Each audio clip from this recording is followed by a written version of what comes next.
सभा में घोषणा होने के बाद महाराज चंद्रभान मंत्री जी से प्रतियोगिता की तिथि और इसके चरण के बारे में सभा में ऐलान करने को कहते हैं। प्रतियोगिता की तिथि आगामी 1 माह के बाद प्रारंभ होगी। प्रतियोगिता के 3 चरण होंगे। पहले चरण में राजकुमार और राजकुमारियां अपनी अपनी योग्यता सिद्ध करने के लिए तीरंदाजी का मुकाबला होगा। दूसरे चरण में उन चारों को एक दूसरे को युद्ध भूमि में पराजित करना होगा। तीसरा चरण में हमारे राजगुरु जी और उनके शिष्य 4 उम्मीदवारों से कुछ प्रश्न पूछे जाएंगे। आशा करते हैं आप सभी को प्रतियोगिता के चरण और तिथि समझ आ गए होंगे। इतना कहकर मंत्री जी महाराज और राजगुरु जी सभा समाप्त कर चले जाते हैं। सभा समाप्त होने के बाद सभी लोग चले जाते हैं। सिर्फ राजपरिवार के कुछ सदस्य ही वहां मौजूद थे। सबसे पहले राजकुमार उदय प्रतियोगिता को लेकर कहते हैं, काका श्री ने तो हमें चिंता में डाल दिया है। इतनी जल्दी प्रतियोगिता की तैयारी कैसे करेंगे हम अभ्यास? हमें तो प्रातः उठने पर ही इतना आलस आ जाता है। इस पर हमारी नींद का क्या होगा? राजकुमार उदय की बात सुनकर सभी हंस पड़ते हैं। तभी राजकुमारी मैथिल अपने भाई से कहती हैं, तब तो आप राजा बनने का स्वप्न त्याग ही दीजिए उदय भाई सा, क्योंकि राजा प्रातः काल शीघ्रता ही उठा करते हैं, जैसे पिताश्री किया करते हैं। वैसे छुटकी आप क्या करोगी इस प्रतियोगिता में? आपको तो अभ्यास कक्ष में प्रवेश करने पर ही भय से शरीर कांपने लगते हैं। अगर आपके हाथ में तलवार रखा जाए आप तो अपने गुरु के पैर में ही उस तलवार को पटक कर दौड़ लगा देंगी। उदय की बात पर सभी अपनी हंसी को रोक नहीं पाते हैं। वही मैथिल गुस्से से नाक फुलाते हुए कहती हैं, भाई सा प्रतियोगिता आप लोगों के लिए है, हमारे लिए नहीं। हमें क्या आवश्यकता है तलवार हाथ में लेने की? तभी राजकुमार उदय अपने सिर पर हाथ मारते हुए कहते हैं, अरे हमारी प्यारी बहना, आपने सुना नहीं महाराज ने क्या कहा? हम चारों को प्रतियोगिता में हिस्सा लेना है, यानी कि हम और पृथ्वी भाई सा, आप और दामिनी जी। क्या? मैथिल के साथ साथ उसकी दासियां हेमा और लता भी चौंक पड़ती हैं। पर राजकुमारी प्रतियोगिता में कैसे भाग ले सकती है? उन्हें तो अस्त्र उठाना भी नहीं आता है। हम प्रतियोगिता में हिस्सा लेंगे ही नहीं। हम अभी पिताश्री से जाकर उनसे मना कर देते हैं प्रतियोगिता के लिए। कहते हुए राजकुमारी मैथिल महाराज से मिलने चली जाती हैं। यहाँ राजकुमारी मैथिली महाराज से मिलने जाती हैं, वहीं दामिनी उसकी इस हरकत का मजाक बनाते हुए कहती है, राज सिंहासन को संभालना कोई बच्चों का कार्य नहीं है। सबकी बस की बात नहीं इस प्रतियोगिता में विजय हासिल करना। जीतेगा वही जिसे युद्ध कौशल का अच्छे से ज्ञान हो और राज सिंहासन पर उसका ही नाम होगा। दामिनी खुद को बेहतर मानती हैं और वह पूरे अहंकार के साथ कहती हैं। दामिनी की इस बात पर राजकुमार पृथ्वी तंज कसते हुए कहता है, जिसका सीधा असर दामिनी पर पड़ता है। महाराज ने अगर प्रतियोगिता आयोजित करने का फैसला किया है तो कुछ सोच विचार करके ही किया होगा, ताकि एक योग्य योद्धा और योग्य राजा का होने का गुण उनमें दिखाई पड़े। सिर्फ तलवार चला लेने से कोई राजा नहीं बन जाता। पृथ्वी के तंज कसते ही दामिनी साफ साफ शब्दों में सीधा वार पृथ्वी पर करती है। सिर्फ कहने से कुछ नहीं होता राजकुमार पृथ्वी। योद्धा अपनी वीरता का गुणगान अपने मुंह से नहीं, अपनी तेज धारी तलवार से किया करते हैं। तभी राजकुमार आदवेद उन दोनों के बीच आकर कहते हैं, अरे आप लोग तो महल के सभा को ही युद्ध भूमि समझ बैठे। अभी प्रतियोगिता में लंबा समय है, कृपया अभी के लिए शांत हो जाए। राजकुमार आदवेद के कहने पर दामिनी शांत हो जाती है। हालांकि उसका राजकुमार पृथ्वी पर गुस्से से अभी भी देख रही थी। वहीं राजकुमार पृथ्वी वहां से चला जाता है। यहाँ राजकुमारी मैथिली महाराज के कक्ष में जाती है। उस समय महाराज मंत्री जी से कुछ बातें कर रहे होते हैं। मैथिल कक्ष के बाहर खड़ी हुई थी और अंदर आने जाने के लिए महाराज से अनुमति मांगती है। पिताश्री, क्या हम अंदर आ सकते हैं? जी बिल्कुल राजकुमारी मैथिल, आए अंदर। मंत्री जी अब कक्ष से बाहर चले जाते हैं। मैथिल, पुत्री आपका स्वास्थ्य कैसा है? हम ठीक है पिताश्री। वो हमें आपसे कुछ आवश्यक बात करनी थी। कहिए पुत्री, क्या बात है? पिताश्री, वो हमें ये कहना था कि। राजकुमारी मैथिली बहुत सोच समझ कर कह रही थी कि तभी महाराज के कक्ष के बाहर आदवेद खड़े हुए अंदर आने की अनुमति मांग रहे थे। राजकुमार आदवेद अंदर आ जाए। महाराज राजकुमार आदवेद को देखकर कहते हैं, मैथिल आदवेद को देखकर आगे कुछ नहीं कहती है।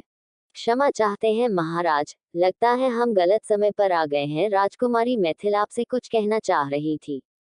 आदवेद राजकुमारी मैथिल की ओर देखकर कहता है, हाँ पुत्री, बताए, आप कुछ कहना चाहती थी हमें। महाराज के कहने पर मैथिल कुछ सोचते हुए कहती है, नहीं पिताश्री, ऐसी कोई बात नहीं है, हम यूं ही आपसे मिलने चले आए। अच्छा पिताश्री, अब हम चलते हैं।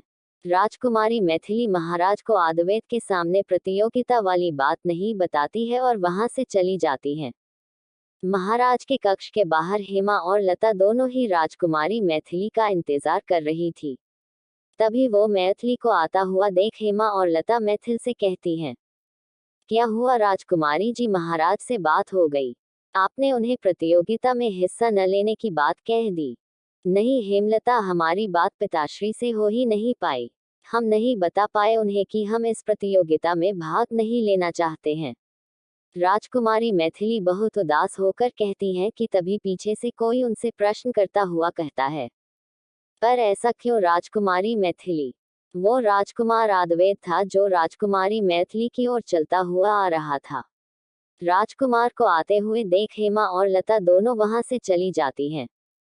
आप क्यों इस प्रतियोगिता में हिस्सा नहीं लेना चाहती हैं राजकुमारी जी? राजकुमार, हमसे ये सब नहीं होगा। हमें तो युद्ध के नाम से ही इतने भयभीत हो जाते हैं कि हमें बुखार तक आ जाती है। तलवार और तीर धनुष देखकर तो हमारे हाथ ही कांपने लगते हैं। ऐसे में हम प्रतियोगिता में भाग लेकर अपना और पिताश्री का मजाक नहीं बनाना चाहते हैं। हमारे लिए यही उचित होगा कि हम प्रतियोगिता में हिस्सा ही न लें। मैथिली कुछ दूरी पर चलकर राजकुमार आदवेद को पूरी बात बताती है। राजकुमार आदवेद भी ध्यान से मैथिली की बात सुनते हैं और जब उनकी बात खत्म हो जाती है तब राजकुमार आदवेद मैथिल से कहते हैं, बस इतनी सी बात के लिए आप प्रतियोगिता में हिस्सा नहीं लेना चाहती हैं। राजकुमारी जी, हमें बिना किसी भी कार्य को चेष्टा किए बगैर हार नहीं माननी चाहिए। इसमें आप जीतती है या हारती है, आप पहले से अनुमान कैसे लगा सकती है? हो सकता है आप कड़ी मेहनत के बाद जीत भी जाए। आपकी बात सही है राजकुमार आदवेद, क्योंकि ये हमारे लिए लागू नहीं होते हैं। हम में एक योद्धा होने के गुण है भी नहीं, और हमें कभी जरूरी पड़ी भी नहीं थी, क्योंकि हमारे आसपास हमेशा अंगरक्षक और सेवक हुआ करते थे।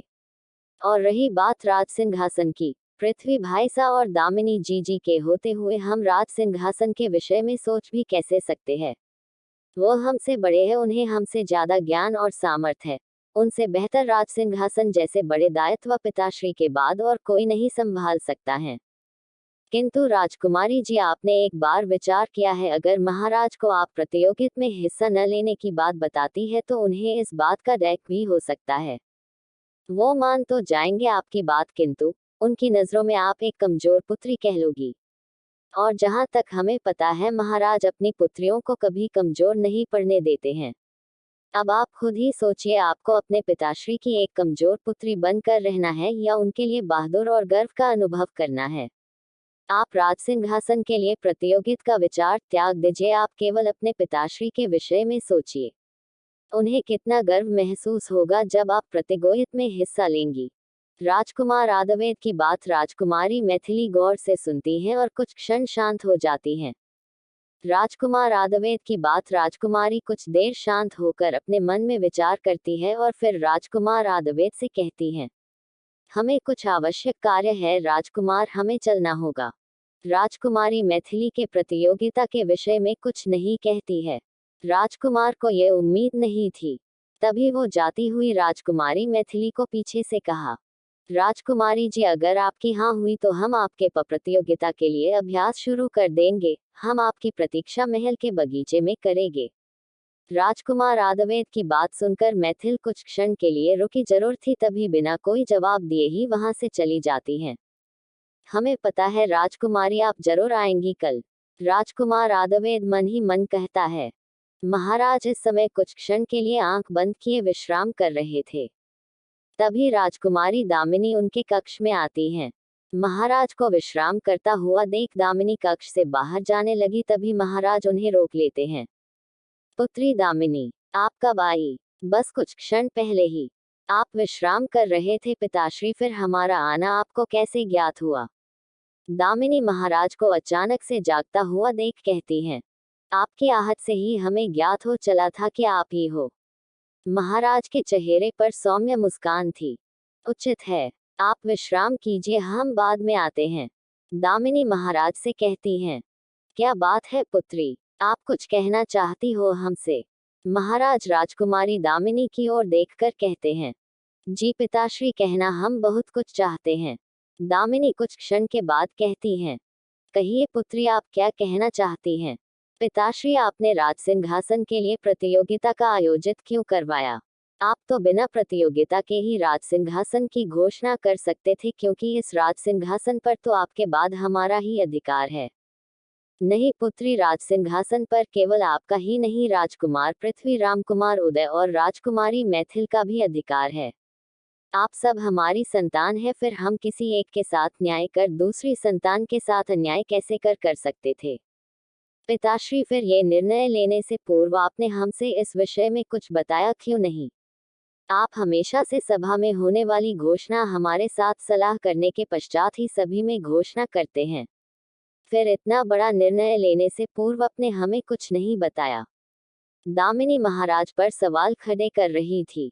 राजकुमारी दामिनी, हमने ये निर्णय राजगुरु जी से सलाह परामर्श से कर लिया है।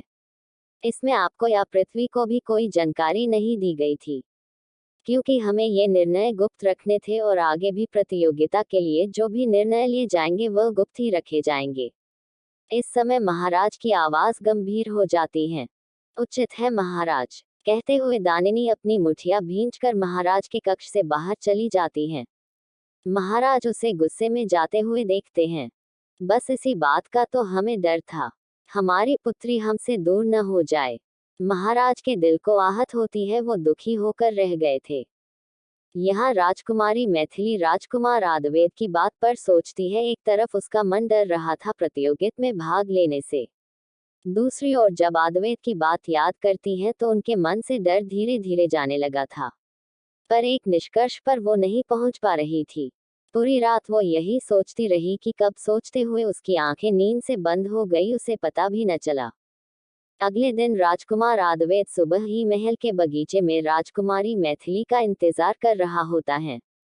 उसे विश्वास था कि राजकुमारी मैथिली उनकी बातें से प्रभावित होकर प्रतियोगिता अभ्यास के लिए उनके पास जरूर आएगी, किंतु राजकुमार आदवेद को इंतजार करते हुए काफी समय हो चला था। सूरज देवता की रोशनी सर पर चढ़ चुकी थी, लेकिन मैथिली अभी तक नहीं आई थी। राजकुमार आदवेद थक हार कर ये सोचने पर मजबूर हो चुका था कि राजकुमारी मैथिली वाकई में प्रतियोगिता में हिस्सा नहीं लेना चाहती हैं। अब आदवेद करता भी वो अपने कक्ष की ओर लौट जाने लगा। तभी कोई पीछे से उन्हें आवाज देता है, हमें अभ्यास करवाए बिना ही आप जा रहे हैं राजकुमार आदवेद? राजकुमार जिस फुर्ती से पलटकर देखा, उसकी चेहरे पर मुस्कान छा गई। सामने राजकुमारी मैथिली खड़ी थी। कहानी जारी रहेगी। कहानी पर लाइक, कमेंट, शेयर और चैनल को सब्सक्राइब करना बिल्कुल नहीं भूले।